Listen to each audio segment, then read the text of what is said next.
WHO chief का ये बयान सुनिए और इस बयान की गंभीरता को समझिए। वो जो कहना चाह रहे हैं बेशक इंग्लिश में है, लेकिन उनकी भावनाएं आपको उनके चेहरे पर साफ दिखाई देंगी। ये वो डर है जो आपको बताया जा रहा है कि हम किस गंभीर परिस्थिति की ओर जा रहे हैं। बेशक भारत सरकार आपसे दावा कर रही है कि कुछ नहीं होने वाला है, सब ठीक हो जाएगा, लेकिन सच्चाई आपको एक बार ज़रूर देखनी चाहिए। Tomorrow marks 6 months since WHO received the first reports of a cluster of cases of pneumonia of unknown cause in China.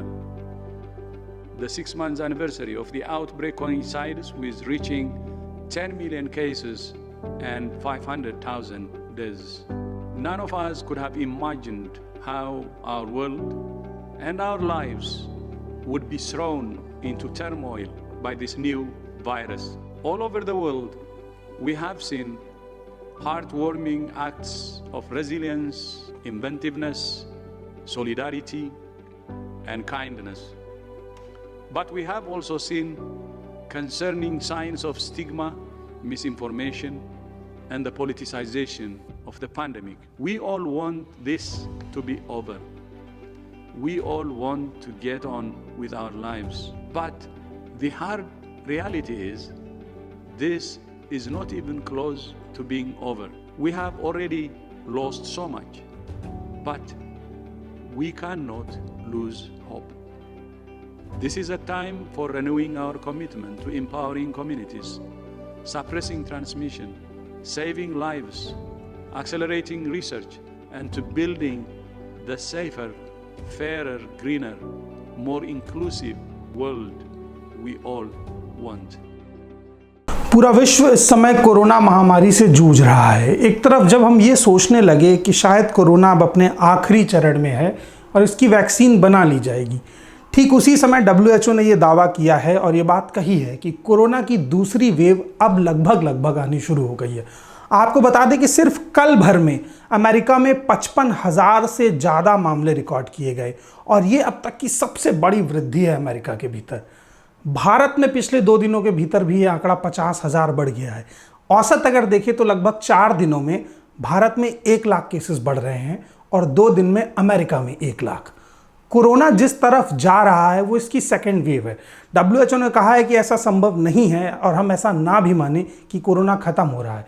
इसलिए जो सावधानियां आपको बरतने के लिए कही गई थी उन्हें और सख्ती से बरता जाए, क्योंकि दूसरे चरण में कोरोना और भी घातक होकर के सामने आ सकता है।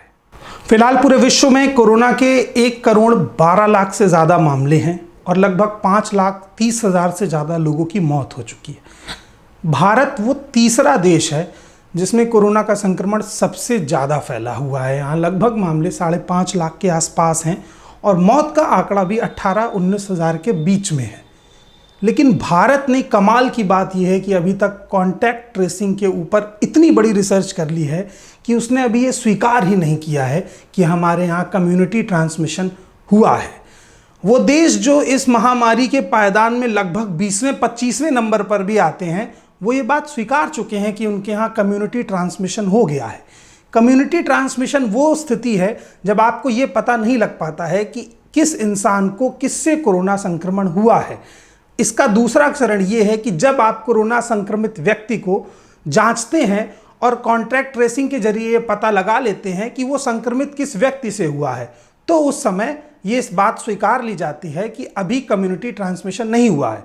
लेकिन भारत में लगभग प्रतिदिन 22 से 23 हज़ार केस आ रहे हैं।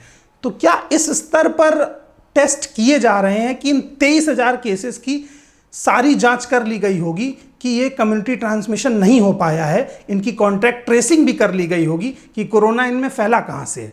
और अगर ऐसा नहीं है तो भारत सरकार ये बात स्वीकारने से क्यों पीछे हट रही है? आखिर ऐसा कौन सा खौफ है भारत सरकार को कि वो ये बात नहीं मानना चाहती है कि इंडिया में कम्युनिटी ट्रांसमिशन हो चुका है? कुछ और आंकड़े हैं जिनकी तरफ आपका रुख करते हैं और आपको समझाने की कोशिश करते हैं कि आखिर आपसे क्या क्या छुपाया जा रहा है। भारत एक्टिव केसेस के मामले पर अभी तीसरे नंबर पर है और मौत के हिसाब से भारत का स्थान 8वां है। टेस्ट कैपेसिटी के हिसाब से देखें तो चीन, जहां संक्रमण सबसे पहले फैला था, वो लगभग 10 करोड़ के आसपास टेस्टिंग कर चुका है। अमेरिका में भी टेस्टिंग का आंकड़ा 3 करोड़ से ऊपर है और भी कुछ देश हैं जिन्होंने टेस्टिंग में करोड़ का आंकड़ा छू लिया है। लेकिन इंडिया, जिसकी पॉपुलेशन चाइना के ठीक बाद दूसरे नंबर पर है, वो टेस्टिंग के मामले में अभी 1 करोड़ का आंकड़ा भी नहीं छू पाया है। अगर भारत में पर मिलियन पॉपुलेशन पर टेस्टिंग की बात करें, मतलब लगभग 10 लाख लोगों पर कितनी टेस्टिंग की जा रही है, तो उसका आंकड़ा 6,500 है।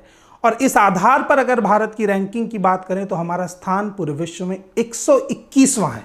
आप सोचिए कि जनसंख्या के आधार पर टेस्टिंग के मामले पर हम 121वें नंबर पर स्टैंड कर रहे हैं। और सभी प्रदेशों में, खासकर प्रधानमंत्री इससे पहले जब कोरोना को लेकर के प्रेस कॉन्फ्रेंस हुई थी और लाइव आए थे, तो उन्होंने योगी आदित्यनाथ के प्लान की बड़ी प्रशंसा की थी और कहा था कि यूपी जो है वो कोरोना से बचा हुआ है। इससे पहले प्रधानमंत्री जब लाइव आए थे तो उन्होंने कहा था हम कोरोना से बेहतर तरीके से लड़ लेंगे और भारत कोरोना से अभी सबसे बेहतर तरीके से लड़ रहा है, हम बचे हुए हैं। लेकिन इन सभी दावों के बाद अगर आप ग्राफ देखें तो वो लगातार बढ़ रहा है। बचने का मतलब होता है ग्राफ का पैरेलल हो जाना या नीचे चले जाना। किसी स्थिति में अगर आपको घाटा लगातार हो रहा हो तो आप नहीं कह सकते हैं कि धंधा अच्छा चल रहा है। ठीक उसी समय तरह अगर हम कोरोना को देखें और इसका ग्राफ अगर बढ़ता जा रहा हो, तो सरकार किस आधार पर यह कह रही है कि हम कोरोना से बेहतर तरीके से लड़ रहे हैं। आंकड़ों के इस खेल में मत फंसिए। आप सरकार और टीवी के दिखाए गए आंकड़ों को समझिए। टीवी आपसे हमेशा झूठ बोलता है। आप कोरोना के लेटेस्ट आंकड़ों की अपडेट्स देखिए और ये समझने की कोशिश कीजिए कि बिल्कुल भी स्थिति सुधार की ओर नहीं है। अपने घरों में रहिए, मास्क लगाइए और कोशिश कीजिए कि सोशल डिस्टेंसिंग मेंटेन रहे। हमारा वीडियो आप जहां भी देख रहे हैं लाइक कीजिए ताकि हम आप तक बेहतरी से पहुंच सकें। हमारे यूट्यूब चैनल को सब्सक्राइब कीजिए। कमेंट बॉक्स में हमें बताइए क्या आपके घर के आसपास कोई ऐसा केस हुआ है जहां सरकार पहुंचने में सक्षम नहीं रही है। तब तक के लिए हमें इजाज़त दीजिए। धन्यवाद।